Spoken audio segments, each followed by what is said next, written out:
Assalamualaikum warahmatullahi wabarakatuh. Sampurasun wilujeng enjing pamiarsa para siswa kali sepuhna nunuju nyakseni ieu pidangan TV edukasi. Mugia rahmat sinareng salamet nyarengan Bapak Ibu saderek nggoning mancen damel sadidinten. Puji rawuh syukur urang dugikeun ka Allah Subhanahu wa taala.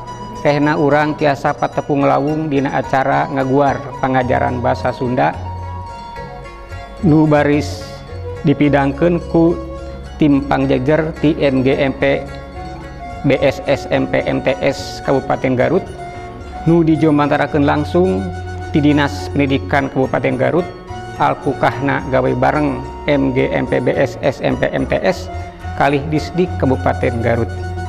Dina dinten ieu jejer acara nu baris dipidangkeunana nyaeta ngeunaan bahan pangajaran basa Sunda pikeun siswa-siswi SMP MTS kelas 7 semester 2 anu ngawengku 4 kompetensi dasar.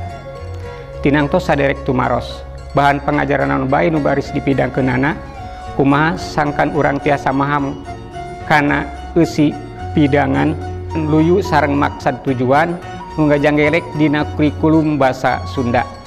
Pikeun ngawaler etapa tarosan sumangga urang sami-sami Bandungan kalawan gemet pidangan salajengna wilujeng nyakseni.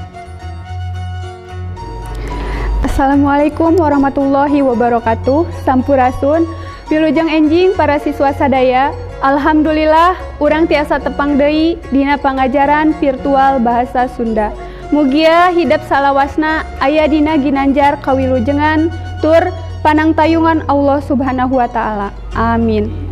Sok sanaos zaman kiwari urang dirungrum bangbaluh sasalad COVID-19 tong salempang tetap semangat. Para siswa nuku ibu dipikaheman tur dipikareus dina denget ayeuna ibu kapapancenan neraskeun hancak pangajaran mingon kamari. Materina pangajaran bahasa Sunda nu jejerna ngahaleuangkeun pupujian. Sateuacanna medar kumaha cara ngahaleuangkeun pupujian mangga sakseni video ieu. Eling-eling umat muslimin muslimat ayu urang berjamaah salat maghrib estu kawajiban urang keur di dunya kanggo pibeukeun urang jaga di akhirat. Dina video tadi eta salah sahiji cara ngahaleuangkeun pupujian. Cara maca pupujian dihaleuangkeun atawa nu sok disebut nadom. Dibaca ku jamaah samemeh salat ku para santri sarengsena ngaji atawa dina kagiatan pangajian di madrasah.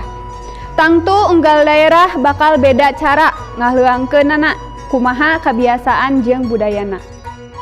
Pikeun maham kana eta materi, pek jieun video pupujian nu aya di wewengkon hidup masing-masing. Sakitu pedaran anu tiasa didugikeun dina lawungan ayeuna tepang deui mingon payun dina pedaran salajengna. Hapunten tina sanes kanten kalepatan, bobo sapanon, carang sapakan, nedak luhur hapuntenan, panutup sanggem. Wassalamualaikum warahmatullahi wabarakatuh.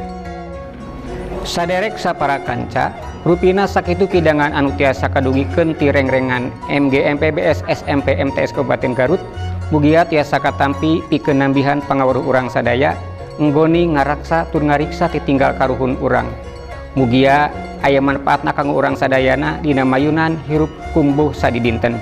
Hapunten anu kasuhun bo bilih salami ngadugikeun aya nu teu sapagodos. Wilujeng kantun wilujeng tepang deui dina waktos kali jejer anu benten. Cag simkuring ambit mundur pamungkas sanggem wabillahi taufiq wal hidayah. Wassalamualaikum warahmatullahi wabarakatuh.